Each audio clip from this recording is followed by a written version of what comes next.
أنا روان، عندي 32 سنة، متخرجة من معهد موسيقى، وحاليا أنا أشطر مغنية في الوطن العربي كله. بس رغم كل ده مش عارفة أفرح بأي حاجة أنا حققتها بسبب حاجة حصلتلي في الماضي، حاجة غيرت كل حياتي.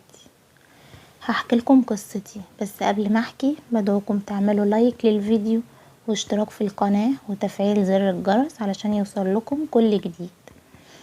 بتبدأ قصتي لما كنت في المعهد، كنت واقفة مع صحابي البنات بنضحك وبنهزر. فجأة لقيت شاب وسيم ومعاه وردة حمرا وبيقرب عليا، ولقيته بيديني الوردة وبيقولي انه بيحبني. اتصدمت واتجمدت مكاني، سابلي الوردة ومشي، وانا كنت واقفة في عالم تاني. واصحابي بقى بيقولولي ايوه يا عم الله يسهله، واللي تقول لا بس الواد قمر الصراحة. خلصت اليوم في المعهد وانا مش بفكر في اي حاجة غير في الشاب اللي جابلي الوردة، وبقول اشمعنى انا دونا عن كل البنات اللي حبني.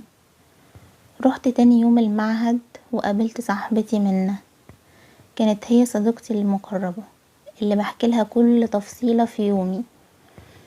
كنا قاعدين انا ومنى في كافيه بعد ما خلصنا المعهد، وبنتكلم في موضوع الشاب اللي جابلي الوردة اللي معرفش لحد دلوقتي اصلا اسمه ايه.